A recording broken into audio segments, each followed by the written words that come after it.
نحمده ونصلي ونسلم على رسوله الكريم أما بعد فأعوذ بالله من الشيطان الرجيم بسم الله الرحمن الرحيم سورة الفلق مدنية وهي 5 آيات سورة فلق مدنی سورت ہے اور اس کی 5 آیتیں ہیں۔ بسم اللہ الرحمن الرحیم، شروع اللہ کے نام سے جو بے حد مہربان نہایت رحم والا ہے۔ قل اعوذ برب الفلق، تو کہہ میں پناہ میں آیا صبح کے رب کی، من شر ما خلق، ہر چیز کی بدی سے جو اس نے بنائی، ومن شر غاسق اذا وقب، اور بدی سے اندھیرے کی جب سمٹ آئے، ومن شر النفاثات فی العقد، اور بدی سے عورتوں کی جو گرہوں میں پھونک مارے، ومن شر حاسد اذا حسد، اور بدی سے برا چاہنے والے کی جب لگے ٹوک لگانے۔ خلاصہ تفسیر یہ ہے کہ آپ اپنے استعاذے یعنی اللہ سے پناہ مانگنے کے لیے اور دوسروں کو بھی یہ استعاذہ سکھلانے اور تعلیم دینے کے لیے یوں کہیے کہ میں صبح کے مالک کی پناہ لیتا ہوں تمام مخلوقات کے شر سے، اور بالخصوص اندھیری رات کے شر سے جب وہ رات آ جائے، یعنی رات میں شرور و آفات کا احتمال ظاہر ہے، اور بالخصوص ڈنڈے کی گرہوں پر پڑھ کر پھونکنے والیوں کے شر سے، اور حسد کرنے والے کے شر سے جب وہ حسد کرنے لگے۔ یہ تو ہو گیا خلاصہ۔ اب اس صورت کے اندر جو معارف اور مسائل ہیں وہ سن لیجیے۔ یہ صورت سورہ فلق اور اس کے بعد کی صورت سورہ ناس، دونوں صورتیں ایک ساتھ ایک ہی واقعے میں نازل ہوئی۔ علامہ ابن قیم رحمہ اللہ تعالی نے ان دونوں صورتوں کی تفسیر ایک جگہ لکھی ہے۔ اس نے فرمایا ہے کہ ان دونوں صورتوں کے منافع اور برکات اور سب لوگوں کو ان کی حاجت اور ضرورت ایسی ہے کہ کوئی انسان ان سے مستغنی نہیں ہو سکتا۔ ان دونوں صورتوں کو سحر یعنی جادو اور نظر بد اور تمام آفات جسمانی اور روحانی کے دور کرنے میں تاثیر عظیم ہے، اور حقیقت کو سمجھا جائے تو انسان کو اس کی ضرورت اپنے سانس اور کھانے پینے اور لباس سب چیزوں سے زیادہ ہے۔ اس کا واقعہ مسند احمد میں اس طرح آیا ہے کہ نبی کریم صلی اللہ علیہ وسلم پر ایک یہودی نے جادو کر دیا تھا، جس کے اثر سے آپ بیمار ہو گئے۔ جبریل امین نے آ کر آپ کو اطلاع کی کہ آپ پر ایک یہودی نے جادو کیا ہے، اور جادو کا عمل جس چیز میں کیا گیا ہے وہ فلاں کنویں کے اندر ہے۔ حضرت صلی اللہ علیہ وسلم نے وہاں آدمی بھیجے، وہ یہ جادو کی چیزیں کنویں سے نکال لائے، اس میں گرہیں لگی ہوئی تھی۔ حضرت صلی اللہ علیہ وسلم نے ان گرہوں کو کھول دیا، اسی وقت آپ بالکل تندرست ہو کر کھڑے ہو گئے۔ اور اگرچہ جبریل علیہ السلام نے آپ کو اس یہودی کا نام بتلا دیا تھا اور آپ اس کو جانتے تھے، مگر اپنے نفس کے معاملے میں کسی سے بدلہ لینا آپ کی عادت نہیں تھی، اس لیے عمر بھر اس یہودی سے کچھ نہیں کہا، اور نہ کبھی اس کی موجودگی میں آپ کے چہرے مبارک سے کسی شکایت کے آثار پائے گئے، یعنی چہرے سے شکل سے بھی ظاہر نہیں ہونے دیا کہ اس کے سامنے کچھ اس کی طرف سے منہ بنایا ہو یا پیشانی میں بل پڑے ہو، کبھی ظاہر نہیں ہونے دیا آپ نے۔ وہ منافق ہونے کی وجہ سے حاضر باش تھا، یعنی اپنے آپ کو مسلمان ظاہر کرتا تھا، اندر سے کافر تھا، تو اس لیے وہ حاضر بھی ہوتا تھا آپ کی مجلس میں۔ اور صحیح بخاری کی روایت حضرت عائشہ رضی اللہ تعالیٰ عنہ سے یہ ہے کہ آپ پر ایک یہودی نے جادو کیا تو اس کا اثر آپ پر یہ ہوا کہ بعض اوقات آپ محسوس کرتے کہ فلاں کام کر لیا ہے مگر وہ نہیں کیا ہوتا۔ پھر ایک روز آپ نے حضرت عائشہ سے فرمایا کہ مجھے اللہ تعالیٰ نے بتلا دیا ہے کہ میری بیماری کیا ہے، اور فرمایا کہ خواب میں 2 شخص آئے، ایک میرے سرانے بیٹھ گیا، ایک پاؤں کی طرف۔ سرانے والے نے دوسرے سے کہا کہ ان کو کیا تکلیف ہے؟ دوسرے نے کہا کہ یہ مسحور ہے۔ مسحور کا مطلب جادو کیے گئے، یعنی ان پر جادو کیا گیا ہے۔ اس نے پوچھا کہ سحر ان پر کس نے کیا ہے، جادو کس نے کیا ہے؟ تو اس نے جواب دیا کہ لبید ابن العاصم نے، جو یہودیوں کا حلیف منافق ہے۔ اس نے پوچھا کس چیز میں جادو کیا ہے؟ اس نے بتلایا کہ ایک کنگے اور اس کے دندانوں میں، دندانے کہتے ہیں دانتوں کو، کنگے کے جو دانت ہوتے ہیں، ایک کنگے اور اس کے دندانوں میں۔ پھر اس نے پوچھا کہ وہ کہاں ہے، یعنی جادو کر کے کہاں رکھا گیا اس کو؟ تو اس نے بتلایا کہ کھجور کے اس غلاف میں جس میں کھجور کا پھل پیدا ہوتا ہے، بیر زروان ایک کنویں کا نام ہے، اس میں ایک پتھر کے نیچے دفن کیا گیا ہے۔ آپ اس کنویں پر تشریف لے گئے اور اس کو نکال لیا اور فرمایا کہ مجھے خواب میں یہی کنواں دکھلایا گیا تھا۔ حضرت عائشہ صدیقہ رضی اللہ تعالیٰ عنہ نے فرمایا کہ آپ نے اس کا اعلان کیوں نہ کر دیا کہ فلاں شخص نے یہ حرکت کی ہے؟ حضرت عائشہ نے حضور سے فرمایا کہ آپ نے اس کا اعلان کیوں نہ کر دیا کہ فلاں شخص نے یہ حرکت کی ہے؟ حضرت صلی اللہ علیہ وسلم نے فرمایا کہ مجھے اللہ نے شفا دے دی اور مجھے یہ پسند نہیں کہ میں کسی شخص کے لیے کسی تکلیف کا سبب بنوں۔ مطلب یہ تھا کہ اس کا اعلان ہوتا تو لوگ اس کو قتل کر دیتے، یہ تکلیف پہنچاتے۔ مسند احمد کی ایک روایت میں ہے کہ آپ کا یہ مرض 6 مہینے تک رہا، اور بعض روایتوں میں یہ بھی ہے کہ جن صحابہ کرام کو معلوم ہو گیا تھا کہ یہ کام لبید بن عاصم نے کیا ہے، انہوں نے رسول اللہ صلی اللہ علیہ وسلم سے عرض کیا کہ ہم اس خبیث کو کیوں قتل نہ کر دیں؟ آپ نے وہی جواب دیا جو صدیقہ عائشہ رضی اللہ تعالیٰ عنہ کو دیا تھا۔ اور امام ثعلبی کی روایت میں ہے کہ ایک لڑکا حضرت صلی اللہ علیہ وسلم کی خدمت کرتا تھا، اس منافق یہودی نے اس کو بہلا پھسلا کر رسول اللہ صلی اللہ علیہ وسلم کا کنگا اور کچھ اس کے دندانے اس سے حاصل کر لیے، اور ایک تانت کے تار میں 11 گرہیں لگائی، ہر گرہ میں ایک سوئی لگائی، کنگے کے ساتھ اس کو کھجور کے پھل کے غلاف میں رکھ کر کنویں میں پتھر کے نیچے دبا دیا۔ اللہ تعالیٰ نے یہ 2 سورتیں نازل فرمائی جن میں 11 آیتیں ہیں۔ آپ ہر گرہ پر ایک ایک آیت پڑھ کر ایک ایک گرہ کھولتے رہے، یہاں تک کہ سب گرہیں کھل گئی اور آپ سے اچانک ایک بوجھ سا اتر گیا۔ یہ سب روایتیں تفسیر ابن کثیر سے لی گئی ہے۔ جو لوگ جادو کی حقیقت سے ناواقف ہیں ان کو تعجب ہوتا ہے کہ رسول اللہ صلی اللہ علیہ وسلم پر جادو کا اثر کیسے ہو سکتا ہے۔ جادو کی حقیقت اور اس کے اقسام و احکام پوری تفصیل کے ساتھ سورہ بقرہ کی تفسیر معارف القرآن جلد اول صفحہ نمبر 217 سے 223 تک اس میں بیان کیے گئے ہیں۔ خلاصہ اس کا یہ ہے کہ جادو کا اثر بھی اسباب طبعیہ کا اثر ہوتا ہے۔ جیسے آگ جو ہوتی ہے، آگ اگر ہم آگ میں انگلی ڈالیں گے ظاہر سی بات ہے جلے گی۔ اسی طرح پانی ٹھنڈا ہوتا ہے، پانی پییں گے یا ہاتھ لگائیں گے اس کو ٹھنڈا محسوس ہوگا۔ تو بعض اسباب طبعیہ سے بخار آ جانا یا مختلف قسم کے برد امراض وغیرہ کا پیدا ہو جانا ایک امر طبعی ہے جس سے پیغمبر اور انبیاء مستثنا نہیں ہوتے۔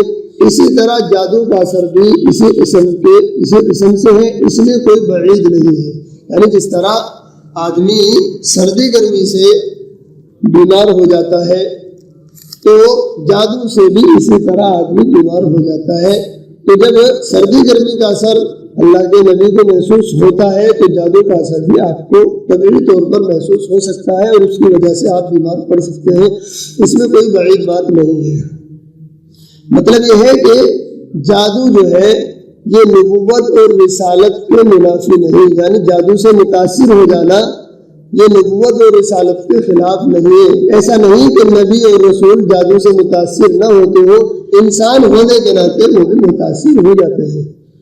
تو اس لیے اللہ کے نبی صلی اللہ علیہ وسلم پر بھی جادو کا اثر ہو گیا تھا۔ معوذتین یعنی قل اعوذ برب الفلق اور قل اعوذ برب الناس، یہ دونوں صورتیں ہر قسم کی دنیاوی اور دینی آفات سے حفاظت کا قلعہ ہے۔ یہ تو ہر مومن کا عقیدہ ہے کہ دنیا اور آخرت کا ہر نفع نقصان اللہ تعالیٰ کے ہاتھ میں ہے۔ بغیر اس کی مشیت کے کوئی کسی کو ایک ذرے کا نفع یا نقصان نہیں پہنچا سکتا۔ تو دنیا اور آخرت کی تمام آفات سے محفوظ رہنے کا اصل ذریعہ ایک ہی ہے کہ انسان اپنے آپ کو اللہ کی پناہ میں دے دے اور اپنے عمل سے اس کی پناہ میں آنے کے قابل بننے کی کوشش کرے۔ ان دونوں صورتوں میں پہلی یعنی سورہ فلق میں تو دنیاوی آفات سے اللہ کی پناہ مانگنے کی تعلیم ہے، اور دوسری صورت یعنی سورہ ناس میں اخروی آفات سے بچنے کے لیے اللہ کی پناہ مانگی گئی ہے۔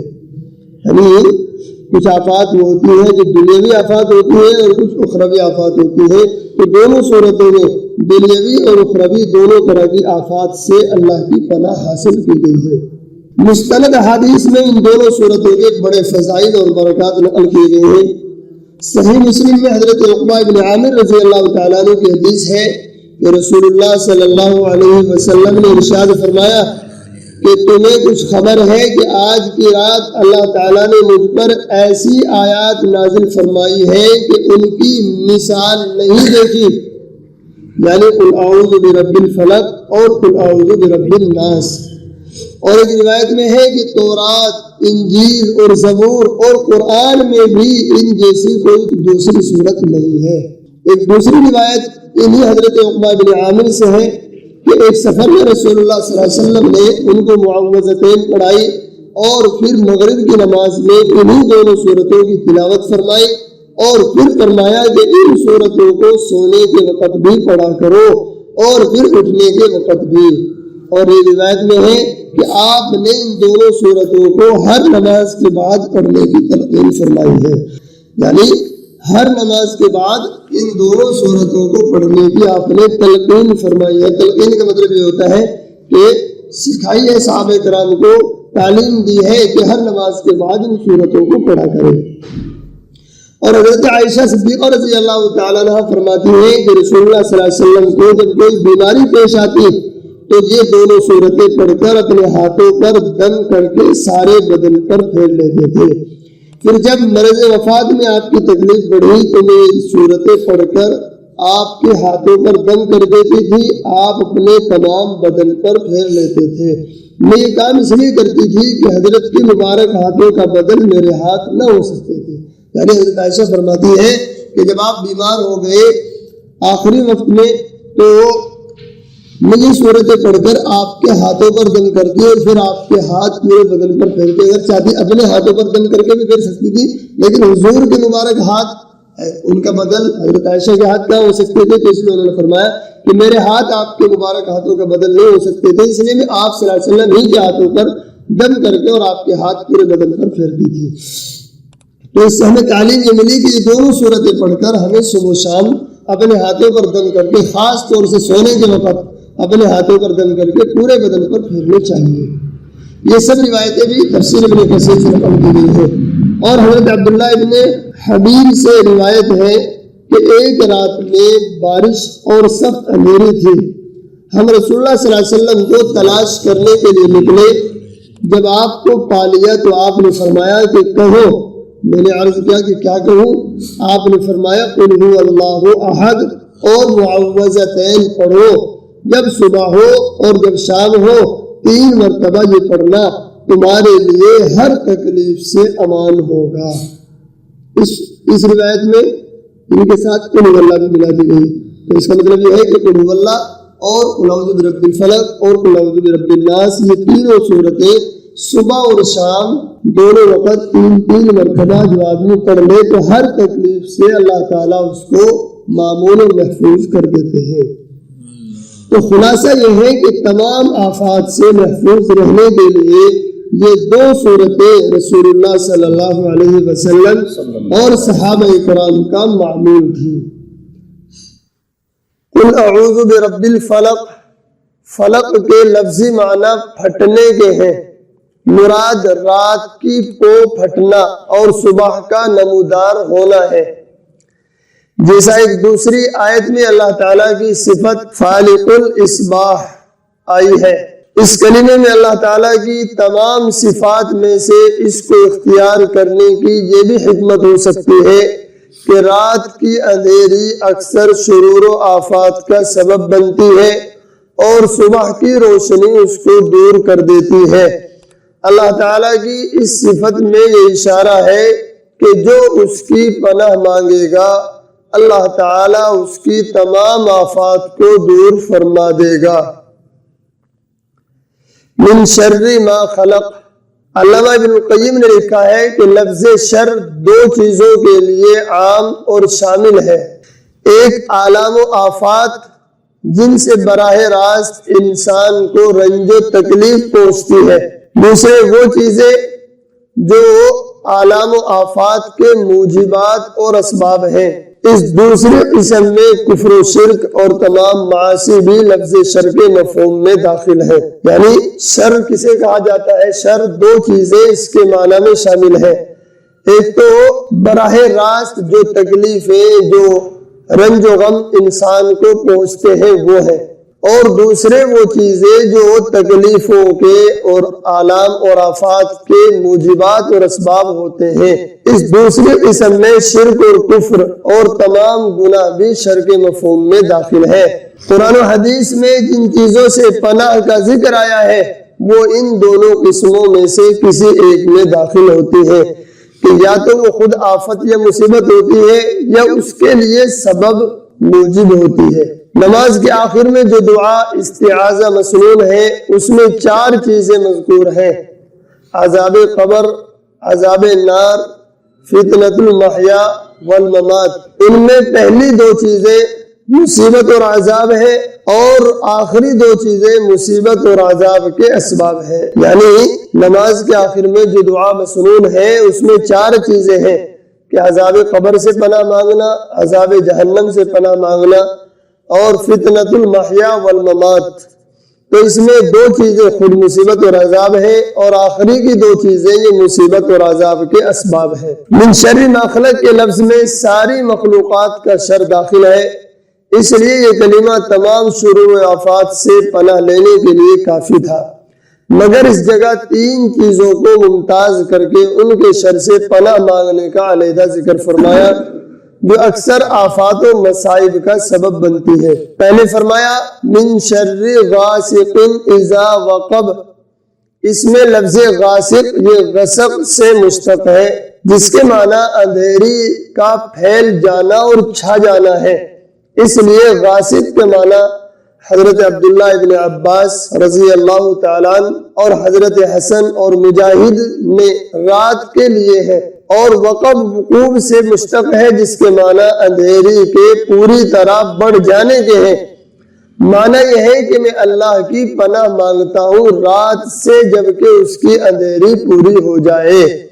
رات کی تخصیص کی وجہ یہ ہے کہ یہی وقت جنات اور شیاطین اور موذی جانوروں اور حشرات الارض اور چوروں ڈاکوؤں کے پھیلنے اور دشمنوں کے حملے کرنے کا وقت ہوتا ہے، اور جادو کی تاثیر بھی رات میں زیادہ ہوتی ہے۔ صبح ہوتے ہی ان چیزوں کا تسلط ختم ہو جاتا ہے، اس لیے اندھیری رات کے شر سے پناہ مانگی گئی ہے اور سکھائی گئی ہے کہ پناہ مانگے۔ دوسری چیز یہ فرمائی کہ وَمِن شَرِّ النَّفَّاسَاتِ فِي الْعُقَدِ، نفاسات نفس سے مشتق ہے جس کے معنی پھونک مارنے کے ہیں، اور عقد یہ عقدتن کی جمع ہے جس کے معنی گرہ کے ہیں۔ جادو کرنے والے ڈورے وغیرہ میں گرہ لگا کر اس پر جادو کے کلمات پڑھ کر پھونک مارتے ہیں۔ نفاسات فی العقد کے معنی ہوئے گروہ پر پھونکنے والیاں، یعنی گروہ پر پھونکنے والی عورتیں، مراد جادو کرنے والی عورتیں۔ اور لفظ نفاسات کا موصوف نفوس بھی ہو سکتا ہے جس میں مرد و عورت دونوں داخل ہیں۔ اس صورت میں جادو کرنے والیوں سے مراد جادو کرنے والی جانیں ہوں گی، اور ظاہر یہ ہے کہ اس کا موصوف عورتیں ہیں۔ عورتوں کی تخصیص شاید اس لیے کی گئی کہ جادو کا کام عموماً عورتیں کرتی ہیں، اور کچھ خلقتاً عورتوں کو اس سے مناسبت بھی زیادہ ہے، اور یہ اس لیے کہ رسول اللہ صلی اللہ علیہ وسلم پر جادو کرنے کا جو واقعہ ان صورتوں کا سبب نزول ہوا اس میں جادو کرنے والیاں ولید بن عاصم کی لڑکیاں تھیں جنہوں نے باپ کے کہنے سے یہ کام کیا تھا، اس لیے اس جادو کی نسبت ان کی طرف کر دی گئی اور جادو کرنے والوں سے پناہ مانگنے کو خصوصیت کے ساتھ ذکر کرنے کی وجہ یہ بھی ہو سکتی ہے کہ سبب نزول یہی جادو کا واقعہ ہے، اور یہ بھی کہ اس کا شر اور ضرر اس لیے زیادہ ہے کہ انسان کو اس کی خبر بھی نہیں ہوتی، بے خبری کی وجہ سے اس کے ازالے کی طرف توجہ نہیں ہوتی، وہ بیماری سمجھ کر دوا دارو میں لگا رہتا ہے اور تکلیف بڑھ جاتی ہے۔ یعنی جو بیماری کچھ اور ہوتی ہے، بخار وغیرہ، ان کو تو آدمی بدن میں محسوس کرتا ہے اور کچھ نہ کچھ علاج کراتا ہے، لیکن جادو یہ ایسی چیز ہے کہ آدمی کو اس کی خبر نہیں ہوتی، وہ دوا میں لگا رہتا ہے اور جادو اپنا اثر کرتا رہتا ہے۔ تو اس لیے خاص طور سے جادو سے پناہ مانگی گئی ہے۔ تیسری چیز جو خصوصیت کے ساتھ ذکر کی گئی وہ حاسد اور حسد ہے۔ اس کی تخصیص کی وجہ بھی یہی دونوں چیزیں ہو سکتی ہیں، کیونکہ آپ پر جادو کرنے کا اقدام اسی حسد کے سبب سے ہوا، یعنی جادو جو کرنے والا کرتا ہے وہ حسد کی وجہ سے ہی کرتا ہے۔ یہود اور منافقین آپ کی اور مسلمانوں کی ترقی کو دیکھ کر جلتے تھے اور ظاہری جنگ و قتال میں آپ پر غالب نہیں آ سکے، تو جادو کے ذریعے اپنی حسد کی آگ بجھانا چاہا، اور رسول اللہ صلی اللہ علیہ وسلم کے حاسد دنیا میں بے شمار تھے، اس لیے بھی خصوصیت سے پناہ مانگی گئی۔ نیز حاسد کا حسد اس کو چین سے نہیں بیٹھنے دیتا، وہ ہر وقت اس کو نقصان پہنچانے کے ڈر پہ رہتا ہے، اس لیے یہ ضرر شدید بھی ہے۔ یعنی جس آدمی کو کسی سے حسد اور جلن ہوتی ہے تو اس کا حسد اس کو چین سے نہیں بیٹھنے دیتا، بلکہ وہ ہر وقت اس فکر میں رہتا ہے کہ کہیں کسی نہ کسی طرح سے اس کو نقصان پہنچایا جائے۔ حسد کسے کہتے ہیں؟ حسد کہتے ہیں کسی کی نعمت اور راحت کو دیکھ کر جلنا اور یہ چاہنا کہ اس سے یہ نعمت زائل ہو جائے، چاہے اس کو بھی حاصل نہ ہو، یعنی مجھے ملے نہ ملے، اس کے پاس نہ رہے، یہ حسد کہلاتا ہے۔